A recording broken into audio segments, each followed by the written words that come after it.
माझ्या लग्नाला जेमतेम 9 महिने झाले होते आणि मला फोन आला की मी बाप झालो आहे. पण बातमी ऐकून माझ्या पायाखालची जमीन सरकली. कारण लग्नापासून आजपर्यंत मी माझ्या बायकोला स्पर्श देखील केला नव्हता. मग मी बाप कसा काय झालो होतो? मी सुट्टीवर घरी आलो असताना अगदी घाईघाईतच माझे लग्न आले. लग्नानंतर मधुचंद्राच्या रात्री मी माझ्या बेडरूममध्ये गेलो असता मी पाहिले की माझ्या बायकोची तब्येत अतिशय खराब आहे. तिला धड उठूनही बसता येत नव्हते. त्यामुळे मी तिच्याकडून कुठलीही अपेक्षा न करता थोडा वेळ गप्पा मारून तिला औषधे पाणी दिले आणि तिला झोपी लावलं. तसेच 2 दिवस गेले तरी तिची तब्येत सुधारत नव्हती. अचानक मला फोन आला की तुम्हाला तुमच्या पोस्टिंगवर लगेच जॉईन व्हावे लागेल. कारण मी एक आर्मी ऑफिसर होतो आणि इमर्जन्सीमुळे मला लगेच परतावे लागणार होते. म्हणून मी संध्याकाळच्या ट्रेनने पुन्हा माझ्या ड्युटीवर निघालो. माझ्या साथीदाराला म्हणजेच माझ्या नववधू सोनालीला सोडून मी अगदी जड मनाने पुन्हा जायला निघालो. मला आर्मीची बंधने असल्याने माझी आणि सोनालीची फोनवरही फारसं बोलणं होत नव्हतं. झालंच तर अगदी महिना 15 दिवसातून काही मिनिटात आम्ही फोनवर बोलत असायचो. तसेच दिवस निघून गेले आणि माझ्या लग्नाला आता जवळपास 9 महिने होत आले होते. आणि मग अचानक एक दिवस मला फोन आला की सोनालीने एका गोंडस बाळाला जन्म दिला आहे. सोनाली चहापोटी एका बाळाने जन्म घेतला आहे. हे ऐकून माझ्या पायाखालची जमीन सरकली. मी अगदी अस्वस्थ होऊन विचार करू लागलो की हे असे कसे शक्य आहे. ही बातमी देण्यासाठी मला फोन माझी बहीण मयुरीने केला होता आणि अगदी आनंदाने मलाही खुशखबरी देत होती. मी मुद्दाम कोणालाच काही बोललो नाही आणि फक्त ठीक आहे असे म्हणून मयुरी ताईचा फोन ठेवला. माझ्या कमांडरकडून मी लगेच सुट्टी मंजूर करून घेतली आणि मी तातडीने घरी पोहोचलो. मी घरी जाऊन पाहतो तर सोनालीच्या मांडीवर एक बाळ होते. ते पाहून आता मी रागाने लालबुंद झालो होतो. मी पुढे होऊन काही बोलणार इतक्यात माझी आई माझ्याजवळ आली आणि मला थोडे बाजूला घेऊन गेली. सोनालीबद्दलच्या या प्रकारावर मला जास्त व्यस्त करून बदनामी करायची नव्हती. पण मी काही बोलणार त्यापूर्वी आई मला म्हणाली, सोनालीच्या बाबतीत जे काही झालेले आहे ते तुझ्यासाठी अतिशय धक्कादायक आहे.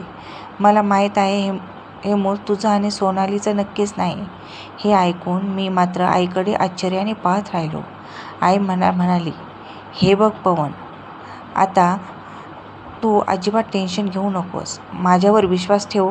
मी तुला सगळी घटना सविस्तर सांगेन. फक्त तू आता याबाबतीत कुठेही काही बोलू नकोस. आता तुझी आई मयुरी आणि तिचे मिस्टर येत आहेत. तरी तू त्यांच्यासमोर हे मूल तुझेच आहे अशा पद्धतीने वाग. त्यांच्यासमोर बाळाला घेऊन त्याला लाड प्रेम कर. हे मूल आपण त्यांना दत्तक देणार आहोत.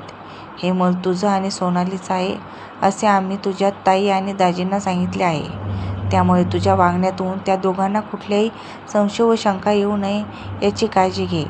कारण तसं झालं तर तुझ्या ताईच्या संसारावर आभाळ कोसळेल आणि आम्ही घेतलेली इतक्या दिवसाची मेहनत वाया जाईल.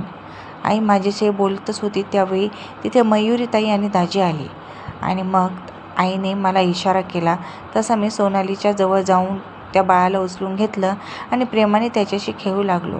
ते पाहून माझे दाजी शुभमराव यांनी माझ्याकडून त्या बाळाला घेतलं आणि ते मला आणि सोनालीला म्हणू लागले की तुमचे हे उपकार मी आयुष्यभर फेडू शकणार नाही. अशाच थोड्या वेळ गप्पा झाल्या आणि मग मयुरीताई आणि शुभमराव त्या बाळाला आनंदाने त्यांच्या घरी घेऊन गेले. ते गेल्यावर काही वेळाने आई मला सांगू लागली की हे बघ पवन, मला माहिती आहे की हे बाळ तुझं आणि सोनालीचं नाही, पण हा तुझ्या ताईच्या संसाराचा आणि आयुष्याचा प्रश्न होता. कारण तिच्या लग्नाला आता 10 वर्ष उलटून गेली आहेत तरी तिला मूळबाळ नाही आणि त्यामुळे मयुरी ताईच्या सासूला ही गोष्ट खूप खटकते आणि ती तिच्या मुलात अर्थात शुभमरावाचं दुसरे लग्न लावून द्यायला निघाली होती. आणि मयुरीला सवत येणार हे सहन करणे आम्हाला कुणालाही शक्य नव्हतं. म्हणून मग मी आणि मयुरी ताईने शुभमराव यांची कशीबशी समजूत काढली आणि मूल दत्तक घेण्याचे सुचवलं. मात्र मयुरीताईच्या सासूचं हे ठाम मत होतं की आम्ही मूल दत्तक घेऊ, पण ते मूल आपल्याच नात्यातून किंवा कुळातून असला पाहिजे. इतर परक्या अनोळखी कुळाचे मूल आम्ही घरात आणणार नाही. आणि त्यावरच ओरडून बसली होती. म्हणूनच मग मी न राहून तुला आणि सोनालीला न विचारताच मयुरी आणि तिच्या घरच्यांनाही आश्वासन दिलं की पवन आणि सोनालीला जे मूल होईल ते मी तुम्हाला दत्तक म्हणून देईल. मला माहीत आहे की मुलगा होणं हे परमेश्वराच्या हातात आहे आणि सोनाली प्रेग्नेंट राहिलेली नाही. आणि तिकडे मला मयुरीचा संसारही वाचवायचा होता.